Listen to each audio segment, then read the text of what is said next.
संगीत के बारे में जानेंगे। संगीत होता क्या है। जो भी सब्जेक्ट सीखते हैं, पढ़ना शुरू करते हैं, तो पहले उस सब्जेक्ट के बारे में जानते हैं। जैसे हम साइंस पढ़ने जाते हैं तो सबसे पहला क्वेश्चन व्हाट इज साइंस, विज्ञान क्या है।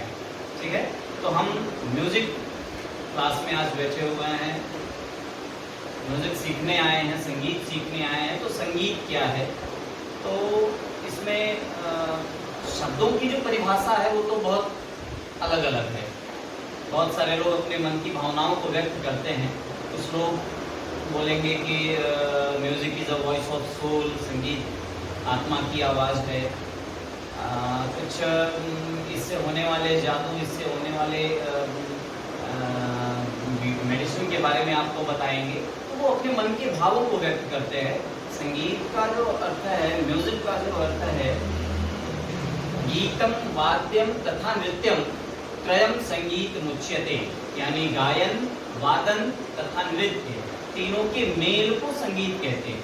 ठीक है, तो म्यूजिक का मतलब सिर्फ गाना नहीं होता है, म्यूजिक में तीनों चीजें आएंगी। देखिए, अब इस पे पहली लाइन है गीतम वाद्यम तथा नृत्यम त्रयम संगीत मुच्यते, यानी गायन, वादन तथा नृत्य, तीनों के मेल को या तीनों कलाओं के समावेश को ही संगीत कहते हैं। ठीक है, क्लियर? कोई डाउट होगा तो बीच में पूछते रहिए मुझे रोक करके। संगीत का मतलब पता चल गया। इसमें दो लाइनें हैं। दूसरी लाइन में नृत्यम वाद्यानुगे प्रोक्तम वाद्यम गीतानुवृत्ति च, नृत्यम वाद्यानुगे प्रोक्तम, नृत्य वादन पर आश्रित है, वादन के अधीन है। ठीक है, और वाद्यम गीतानुवृत्ति च, वादन इंस्ट्रूमेंट गायन पर आश्रित है। अब कैसे, एग्जाम्पल देख लीजिए।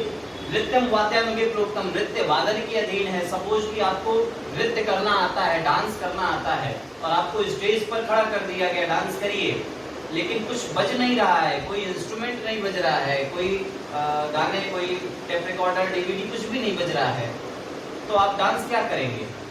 नहीं कर सकते। नृत्यम वाद्यानुगे प्रोक्तम, नृत्य के लिए कुछ बजना जरूरी है, तो नृत्य वादन पर आधारित है। और वाद्यम गीतानुवृत्ति च, वादन गायन पर आधारित है। कैसे? सपोज कि मुझे हारमोनियम वादन करना आता है, हारमोनियम बजाना आता है, और मुझे स्टेज पर बैठा दिया गया कि आप हारमोनियम बजाइए, लेकिन साथ में कोई गाने वाला नहीं है, तो मैं क्या बजाऊंगा? मान लीजिए मुझे हारमोनियम बजाने आता है, मैं सीख लिया, तो कोई गाना बजा रहा हूँ, लेकिन वो गाना भी कभी बना ही नहीं होता, तो हम बजाते क्या? तो हम बजा भी तो किसी गाने को रहे हैं। इसलिए वाद्यम गीतानुवृत्ति च, वादन गायन पर आधारित होता है, उस पर टिका हुआ होता है, आश्रित होता है। लेकिन ध्यान देने वाली बात है कि गायन, वादन तथा नृत्य, तीनों में से दूसरी लाइन में गायन को किसी पर डिपेंड नहीं बताया गया है, किसी पर आश्रित नहीं बताया गया है। नृत्य वादन के अधीन है और वादन गायन के अधीन है, लेकिन गायन स्वतंत्र होता है। क्यों? अगर कोई इंस्ट्रूमेंट, कोई वाद्य यंत्र ना भी बजे तो आप लोग गा सकते हैं कि नहीं? आराम से गा सकते हैं कोई भी गाने। तो इसलिए इन तीनों कलाओं में गायन को सबसे सर्वश्रेष्ठ माना जाता है। ठीक है, समझ में आ गया संगीत का मतलब। अब अगला क्वेश्चन आता है कि संगीत की उत्पत्ति कहां से हुई है। तो हमारे धर्म ग्रंथों में सबसे पुराना धर्म ग्रंथ है वेद। 4 वेद होते हैं, ऋग्वेद, यजुर्वेद, सामवेद, अथर्ववेद, जिनमें सामवेद से संगीत की उत्पत्ति मानी गई है। सामवेद में अनेकों जगहों पर, और एक पूरा अध्याय भी ऐसा है जहां संगीत के बारे में विस्तृत रूप से चर्चा की गई है। तो हम ऐसा मानते हैं कि सामवेद से संगीत की उत्पत्ति हुई। ठीक है, फिर आ जाएंगे अगले क्वेश्चन की तरफ। अगला प्रश्न, संगीत में कितने स्वर होते हैं? लगभग ये सभी को पता है कि संगीत में 7 स्वर होते हैं, लेकिन जब बोलने को कहा जाता है तो एक फ्लो में सारे लोग 8 स्वर बोल देते हैं। कैसे? सा रे ग म प ध नि सा, तो वो 8 हो गया ना। सा रे ग म प ध नि सा, 8 स्वर हो गए। लेकिन साथ ही होता है सा से नी तक, सा रे ग म प ध नि, ये 7 स्वर, जिनको हम 7 शुद्ध स्वर या प्राकृतिक स्वर बोलते हैं, नेचुरल नोट्स। प्राकृतिक स्वर क्यों? प्रकृति के द्वारा मिला हुआ है ये स्वर, है ना। मनुष्यों ने इसका आविष्कार नहीं किया, इंसानों ने नहीं किया, इसलिए ये प्राकृतिक स्वर है, नेचुरल नोट्स बोल सकते हैं, शुद्ध स्वर भी इसको कहते हैं। तो ये जो 7 स्वर होते हैं सा से नी तक, ये सा से नी तक के जो 7 स्वर होंगे, इनका एक ग्रुप होगा, एक समूह होगा। उस समूह को क्या कहेंगे? सप्तक।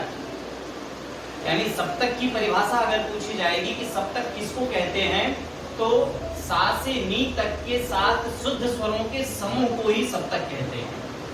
ठीक है। सप्तक कितने होते हैं संगीत में? मुख्य रूप से मेन 3 सप्तक होते हैं। 3 सप्तक कौन कौन से? मंद्र सप्तक, जिसको हम लो स्केल भी कहेंगे। दूसरा है मध्य सप्तक, जिसको मिडिल स्केल भी कहेंगे। और तीसरा है तार सप्तक, इसको हाई स्केल कहेंगे। ठीक है। ये 3 सप्तक हो गए हमारे, मंद्र सप्तक, मध्य सप्तक, तार सप्तक, low scale, middle scale, high scale.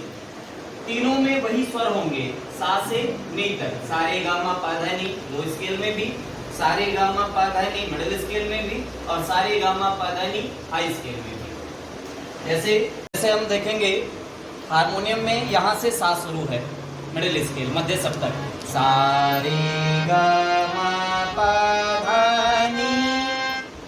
जब इसको हम प्रैक्टिस में करते हैं असेंडिंग डिसेंडिंग ऑर्डर में, आरोह अवरोह में, तो सा एक्स्ट्रा ले लेते हैं, बढ़ा लेते हैं, और उधर से फिर अवरोह क्रम में वापस आते हैं। अभी स्वर 7 होते हैं, सारे ग म प ध नी। ये जो इतने बटन हैं, सेम ऐसा ही इससे पहले भी है और सेम ऐसा ही इसके बाद भी है। तो हम जो सीखते, सुनते, जानते, गाते, बजाते हैं प्रारंभ में, स्टार्टिंग में, वो है मिडिल स्केल। ज़्यादातर यहीं से प्रारंभ करते हैं सीखना, बजाना, गाना। और इससे पहले वाला जो है वो लो स्केल, मंद्र सप्तक है। इसके बाद वाला हाई स्केल, तार सप्तक है। ठीक है। अब हम जानेंगे तीनों स्केल के बारे में, उसकी पहचान के बारे में, कैसे उसको पहचान सकते हैं। ठीक है।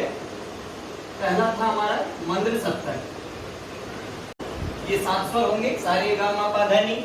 दूसरा होगा मध्य सप्तक और तीसरा होगा तार सप्तक, हाई स्केल। पता कैसे करेंगे कि कौन सा स्वर किस स्केल का है, किस सप्तक का है? अगर मैं इनको छिपा लिया या इनमें से कुछ ऊपर नीचे कर दिया, तो फिर आप कैसे पहचान कर पाएंगे? उसके लिए उसका एक सिंबल होता है, पहचान चिन्ह होना चाहिए। तो जो मंद्र सप्तक है, लो स्केल, इन सारे नोट्स, सारे स्वरों के नीचे एक हल्का हल्का ऐसा पॉइंट लगा हुआ होता है। ऐसा लिखा हुआ कहीं आपको मिल गया तो आप समझ जाएंगे कि वो लो स्केल का है, मंद्र सप्तक का है। ठीक है। मध्य सप्तक जो दूसरा है, मिडिल स्केल, इसकी पहचान क्या होती है कि बिल्कुल सिंपल है, इसमें कोई पॉइंट नहीं होता है कहीं भी। तो ऐसा लिखा हुआ कहीं भी आपको सिंपल मिल गया तो ये मध्य सप्तक का है, ऐसा आप जान जाएंगे। फिर हाई स्केल तार सप्तक में आएंगे। तार सप्तक के सारे नोट्स के ऊपर पॉइंट लगा हुआ होता है। ऐसा लगा हुआ कहीं आपको मिल गया, दिख गया, तो आप समझ जाएंगे कि ये हाई स्केल का है, तार सप्तक का है। ठीक है। अब तीनों मैच करके भी, कुछ मिला करके तीनों के स्वरों को भी लिख दिया जाएगा, तो उसके पहचान चिन्ह से, उसके सिंबल से आप समझ जाएंगे कि कौन सा स्वर किस स्केल का है। क्लियर है? स्केल के बारे में जान लिए। अब जानेंगे जो 7 स्वर हमारे हैं, सारे गा मा पा धा नी, जिनको हम कहते हैं, क्योंकि आप लोग नए हैं, अभी संगीत के बारे में पहले दिन सीख रहे हैं, तो वो 7 स्वर होते क्या? 7 स्वरों के पूरे पूरे नाम भी होते हैं। ठीक है। उनके नाम के पहले अक्षर को लेकर के ही सरगम बनाया गया है, तब हम उसे एक क्रम में बना करके गाते हैं। तो हेडिंग होगा 7 स्वरों के पूरे नाम। षड्ज, ऋषभ, गांधार, मध्यम, पंचम, धैवत, निषाद। ये 7 स्वरों के पूरे पूरे नाम हैं। षड्ज, ऋषभ, गांधार, मध्यम, पंचम, धैवत, निषाद। षड्ज से सा। अब इतने बड़े बड़े नाम को लेकर के तो नहीं गा सकते थे, इसलिए लिए सबके नाम के पहले अक्षर को लेकर के सरगम बना लिया गया। ऋषभ से रे, गांधार से ग, मध्यम से म, पंचम से प, धैवत से धा और निषाद से नी। ये हो गए हमारे 7 स्वर सा रे ग म प ध नि, जिसके पूरे ग्रुप को समूह को सप्तक कहते हैं। इससे पहले बताया गया था 3 सप्तक होते हैं, मंद्र सप्तक, मध्य सप्तक, तार सप्तक, तीनों के पहचान के बारे में बताया गया। इतना क्लियर हो गया। आगे का अब अगले क्लास में